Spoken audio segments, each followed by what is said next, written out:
All right. Hi, everyone. My name is Dan Krutka, and what I want to talk to you is about email today. I'm doing my best Steve Jobs impression, going to with the black turtleneck, because Steve Jobs has had a huge impact on all of our lives. And when he introduced the iPhone in 2007, we always look at that moment as really transforming the way we communicate. But I think sometimes we don't look at the negative effects. And one of the things that happened is it put so much information and communication into our pockets that we can all feel kind of overwhelmed, stressed, feel anxiety, particularly with an app that a lot of us have on our phones, which is all the different email apps, right? A lot of people have the pre-installed ones. Whatever it is, checking your emails is something we all do. We'll knock out a few emails here and there between things, and it really takes over our lives in ways that we don't want.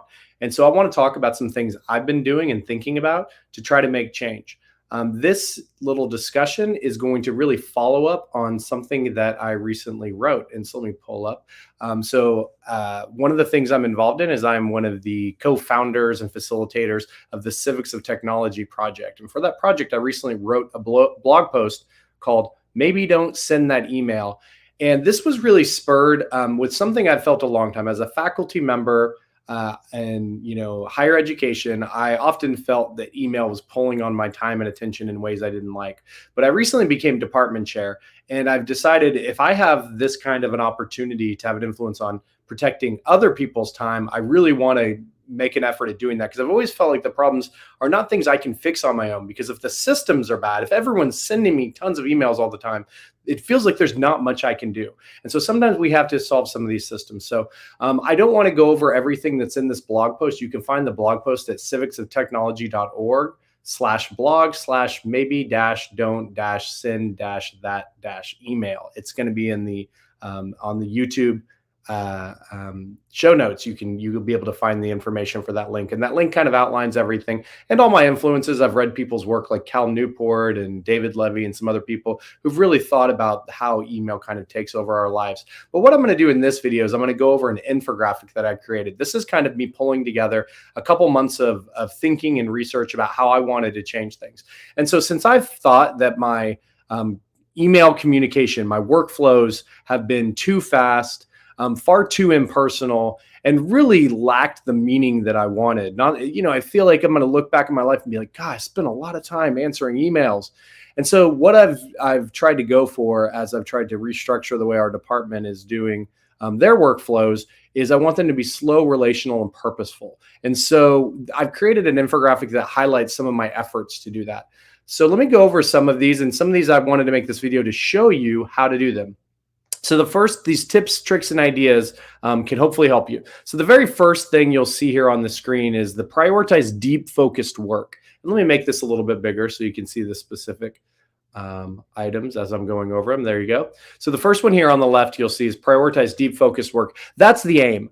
Our work is often too distracted, whether it's people walking to our offices, but more often just us constantly checking email, checking social media, checking other things that pull and tug on our attention. Whenever you switch your attention to something else, it can take a lot of mental energy to get back to what you really were wanting to do. And so the aim of all of this is to focus your attention and not be distracted.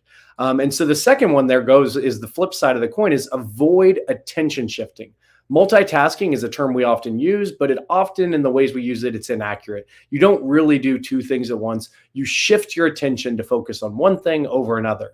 And so what we want to do is we want long, good blocks of solid attention to a task that's meaningful and important to us. But we can also focus our attention even on those tasks that aren't as important. For example, if we treat email, clearing our inbox or responding to the emails we need to for a day as a singular focused task, we can actually find potentially some enjoyment in that. And that is supported by the psychological theory of flow. If you know about that theory, it means that sometimes we can get wrapped in a topic where we really lose a sense of ourselves. We get in a mental state of flow, and we can even enjoy it. And I think we can even do that for email. But the thing is, you shouldn't check 2 emails, do something else. Check 2 more emails, do something else. We need focus, and to focus on specific things for longer periods of time. So that's the aim. And the idea is that that type of work actually brings more joy to our lives. We get a sense of satisfaction from it. What we don't get satisfaction from is jumping from task to task and then having big delays in our time to try to get back on task because our mental energies are elsewhere. So what we can do, one term I've been using is setting guardrails. So what we need to do is we need to all feel like we have agents over our inbox and over the time we spend on things. Because oftentimes we often feel out of control with these things. We feel like we can't tell people when to send us emails and when not to. And so we should be able to control our own inboxes, just like we can tell coworkers not to show up at our houses on Saturdays. And so that's one of the things, I'll give you an example that I've been trying to do. We need to respect each other's boundaries. And this can even be, I realized as I started this task at work, realizing that our staff did complete a lot of their work through email, and that was a part of their function. And we're going to eliminate some of that. I'll explain how in a moment.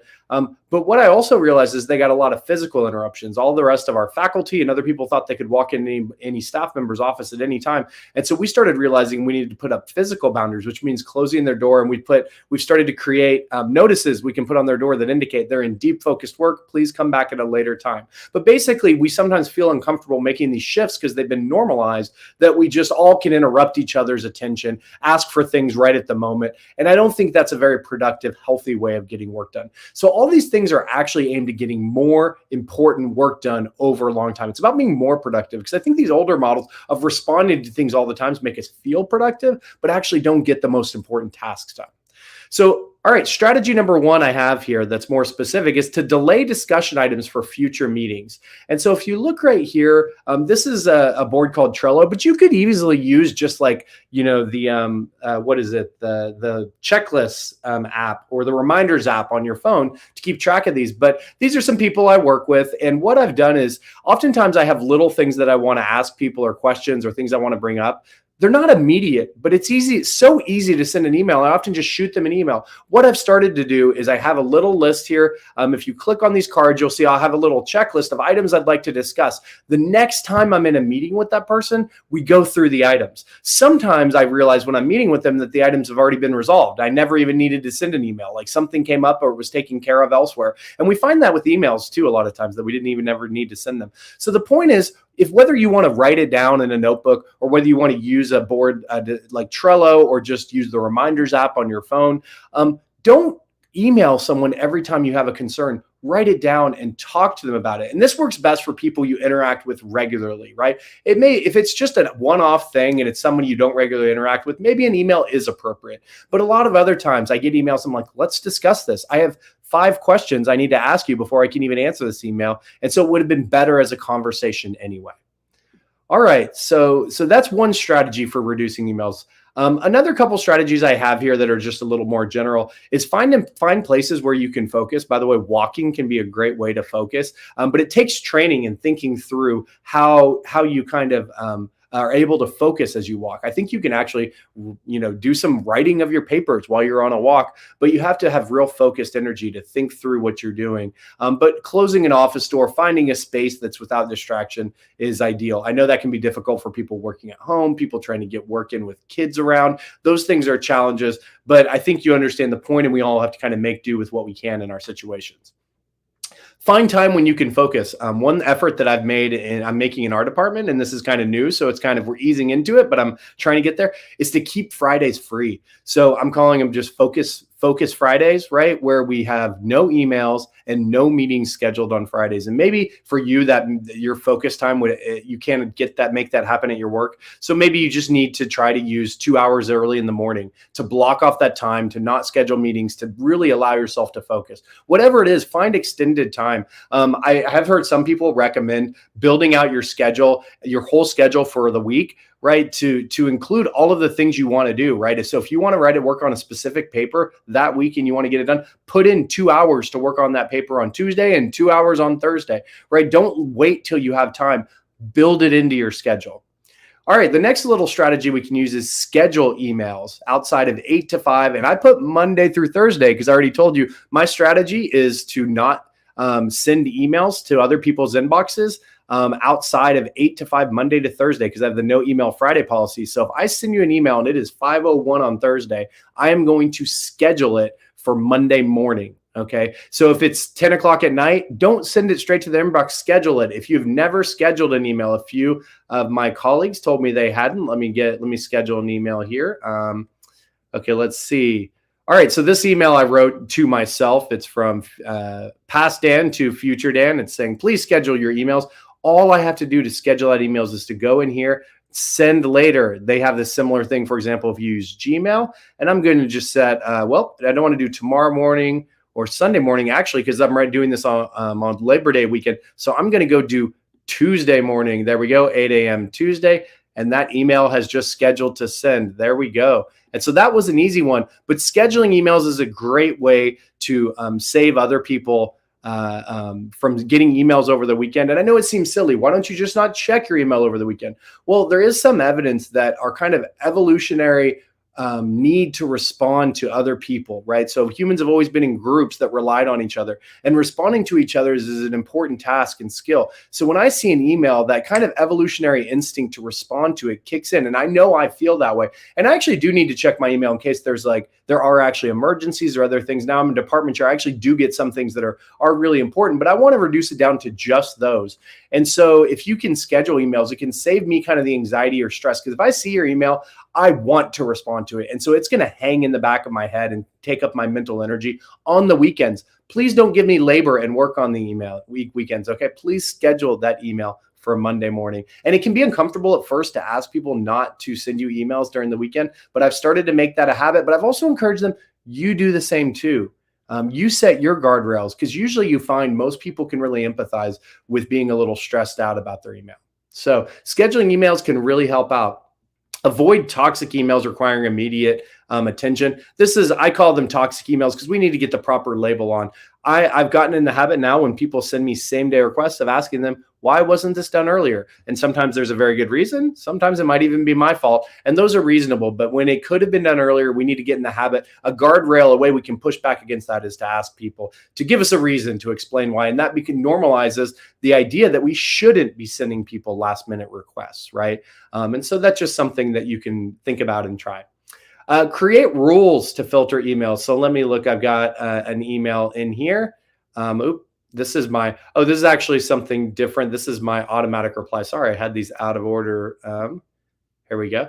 So here's an email that I just received, right? And what I want to do is I want to create a rule on it. So this is an email from my future self to my past self. And so what I'm going to do is I'm going to go down here on the screen, go to advanced actions, create rule, and I'm going to put this in a folder so I don't see it right away. So I'm going to say emails from self. There we go. I'm going to put in that folder, and this puts it right in the folder. For me, this is really helpful because, for example, I now as a chair get a lot of emails around budget things, and I'll get a whole bunch of them, or I'll get signature ones. And so you can create all kinds of rules. For example, I do a lot of signatures. So I've asked people to put in the subject line, signature required, and I put that text in as a rule. And if you actually go and look at more options, I could easily do that. I could say, I want it in the subject to include signature required. And I actually put a couple variations because sometimes people forget which one. And then I can make that a rule. I can even discard this other rule if I don't want it. And so that rule allows me to put it right into a folder, a specific folder. And so here, let me go ahead and do that. And let's see, it's not going to let me save that one just yet. Maybe I need something else. Maybe I can't make this rule because I've actually already made it for something else. So let me take that one out. But anyway, I would go in here if I was to make a change and I would save that. And so what it is a lot of emails I don't see right away. If somebody does not want to abide by my weekend email policy, I can set a rule to have their emails go into a folder that I will check later. If they don't want to, meet my preferences, then I'll just start doing that. I may not see their emails quite as soon. So anyway, that's another tip that you can use. Eliminate unnecessary emails. I just start being thoughtful, right? Like sometimes you don't need to send the email. Sometimes you certainly don't need to CC someone on the email. If you're sending a big group email, put all the emails in the BCC line. That prevents people from those ugly reply alls where they send the message meant for one person to 50 people. We need to avoid those, and there's really no need. I actually blame the sender for not putting it in the BCC line. Unsubscribe from listservs and report spam. I'm really systematic about that. There's a lot of emails I would like to get, but I've really cut it down and got myself to where I'm only on 2 to 3 listservs of emails that are really important to me. But the biggest thing I would say right here at the end is find what works for you and find what works for other people. It's not just about your own inbox, it's about other inboxes. So if somebody tells me that they want emails, I've had some people say, I would actually like you to send me that on the weekend so I can finish that up. If they want it, I will be happy to send it to them. I'm going to try to make a case why they shouldn't. They should enjoy their weekend. But if there's a specific reason for it, I'm going to respect their wishes. But I'm going to tell them I don't want that email back on the weekend. I want you to wait till 8 to 5, Monday through Thursday. So these are just tips and tricks and things you can do to kind of make it a little bit easier on yourself. A couple other just little notes here. One thing we've done to reduce emails to our staff were getting lots of requests. And in fact, some people didn't know which staff members to email for things. And so what we did is we created a tiny URL here, tinyurl.com/TEA requests. You have to be able to log in so I can share this with all of you. You won't be able to go and send this to our organization. But what this will do is this pulls up a form that anyone can fill out. And so they put their names in. So instead of sending our staff emails, they just select an option, which is it a specific program you have a question about, a degree plan, a book request, what do you need? And then they tell us, how do you want us to communicate with you? Sometimes they say no response is necessary, which means we can just take care of the task. Maybe it's ordering them a book. We just put the book on their desk and then we don't ever have to send an email about it. They give us information about it. They can upload a file here and they tell us how important this request is. Then what we do is we have a spreadsheet where all these come in, all of my staff members and I have it, and we just go through each day. And I've told them to emphasize answering these requests instead of emails first. And that's because we wanted to move people here. This actually allows our staff to be more collaborative, to avoid us getting multiple emails trying to figure out who the right person is. And so we're testing it out. I'll let you know how it goes. But that's another thing that we've done. For our students, and another thing you can do to help staff and other people is to update your calendar to support scheduling, right? So people if they know that your calendar is accurate, then they can actually schedule stuff on your calendar to look at your calendar to see if you're available at certain times. But also this can really help you to plan if you actually build out your calendar with what you're doing. And it may even be that you're unavailable for a couple hours or you take lunch at the same time every day. Whatever it is, if you can do that, that can be helpful. But it's not always plausible or may end up being extra work for someone. And if it doesn't work for you, that doesn't work, but it may work for some people. For professors, one thing I think you can do is discourage digital messages between classes, but encourage student hours, or what I like, that's my name for office hours, and maybe have a question and answer discussion board that you check twice a week or something like that. But I have noticed, I've talked to some professors who are getting huge numbers of messages between classes through the learning management system or through emails. And this is an extra work that you really shouldn't be necessary. Think about just 20 years ago, students went to class, they saw you a week later. It is doable. And so what I would say is take control of that and tell your students that they shouldn't be sending you a lot of messages between classes. This requires two things. It requires the instructor to plan well, to explain instructions, to tell students where to find stuff and have that really clear. So students aren't having to ask obvious questions, but then it also requires students to figure it out. Sometimes students send an email because it's easier than looking through the syllabus or looking at the assignment to see, or maybe they're just insecure about it. But sometimes we need to work through those problems, right? That's actually a skill. So we want students to be able to do that. So discourage messaging. If it's a face-to-face class you're conducting, you don't need messages between class all week, right? That should be limited. Although you should have an outlet, either office hours or what I like to call student hours, or maybe a message board that you tell them when you'll check it, and you could build that into your calendar. You're going to check it on Tuesdays and Thursdays for questions, and that's it. You're not checking it all weekend. And then for colleagues, I think just a reminder when we're thinking which emails to send and which one, complex conversations need calls or meetings. I know we often say this meeting could have been an email. Sometimes the email could have been a meeting, but we need to figure out which is which. And it is true. Some meetings we just actually never needed in the first place. And so being really thoughtful about all of these things is really the key thing. I think the problem is we often just haven't taken control of these things and been thoughtful about it. So a little bit of work and planning ahead, I think, can really solve a lot of these problems. So I hope this video helped to show you a few different tips and things that you can do to reduce the burden of emails and have more slow, relational, and purposeful workflows in your life. Thanks for watching.